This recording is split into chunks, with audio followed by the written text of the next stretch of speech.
harga minyak akan naik di tahun 2024 dan hal itu adalah kepastian. Harga barang impor akan naik di tahun 2024 dan itu juga adalah kepastian. Harga pangan dunia akan naik dan itu kepastian. Karena apa semua itu menjadi kepastian? Karena kita semua tahu ada perang lain yang sedang meletus lagi di Asia Barat. Kalau sudah urusan perang begini, pasti ada penyebabnya. Dan kali ini penyebabnya adalah negara kecil yang berada di ujung Laut Merah. Kelompok rebel pemberontak itu berperang melawan hegemoni, yaitu Houthis, melawan Amerika, Inggris, dan Israel. Dan itu perang baru sangar namanya. Beda memang menjadi sebuah negara berdaulat dibandingkan dengan menjadi negara yang berwacana mau berdaulat. Kalau berwacana mau berdaulat, mereka itu pura-pura pro-Palestina agar populis di negaranya yang kemudian digaungkan dengan berita di media secara besar-besaran. Dikencangkan beritanya, namun nggak ada actionnya. Nah itu ciri-ciri negara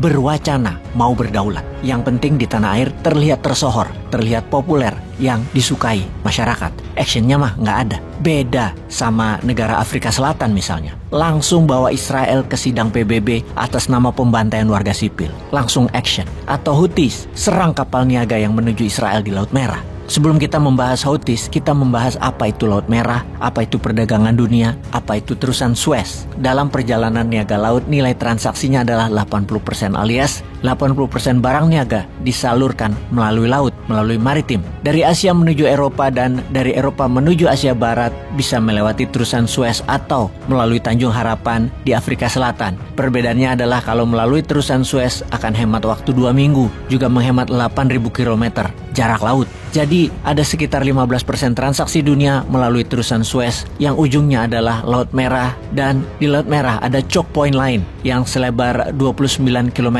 selat tersebut yang bernama Bab el Mandeb yang artinya adalah The Gate of Tears. Dan mengapa dikatakan pintu gerbang air mata?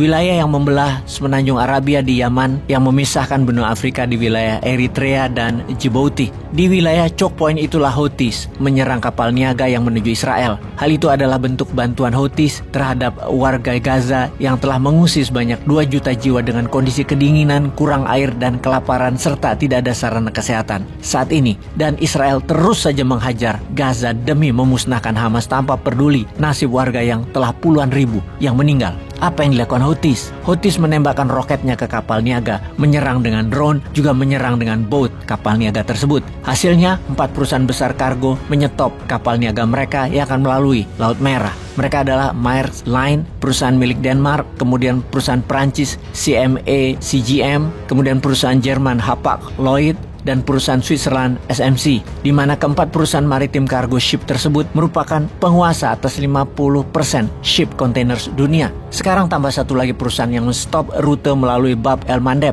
Dia adalah perusahaan minyak Inggris, British Petroleum, yang ini akan membuat minyak dunia akan bergerak naik. Kalau armada perminyakan laut dunia juga melakukan hal yang sama, stop melalui Laut Merah. Efek dari tindakan Houthis, nilai perdagangan yang melalui Laut Merah ke terusan Suez menurun hingga tinggal 60%. Dan ini terlihat dari pendapatan Mesir yang setiap tahunnya mendapat $20 billion dari fee melalui terusan Suez. Dalam 2 bulan ini turun 40%. Dalam 2 bulan ini 26 kapal niaga telah diserang Houthis. Lalu kapal induk Amerika USS Dwight Eisenhower berada di sana dan menyerang pangkalan Houthis. Dengan serangan Amerika dan Inggris tersebut, perang telah terjadi di Asia Barat lainnya selain Gaza. Amerika telah menyerang 72 kali serangan udara ke Yaman dalam 3 hari ini. Serangan yang menarget 16 lokasi di ibu kota Sanaa dan kota pelabuhan Mocha. Apa yang dilakukan Inggris dan Amerika ini tanpa permisi dari PBB, tanpa persetujuan dari parlemen negara masing-masing, dan ini membuka keributan di internal negara Amerika yang rupanya Biden mau ambil kesempatan agar dirinya dicalonkan lagi oleh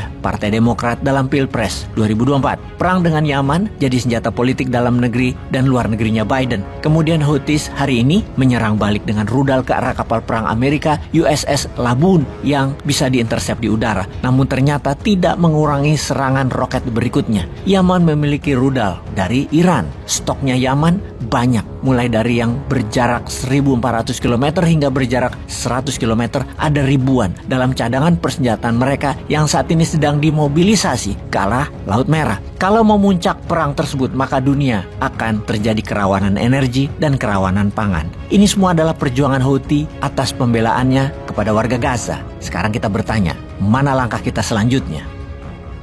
Peace.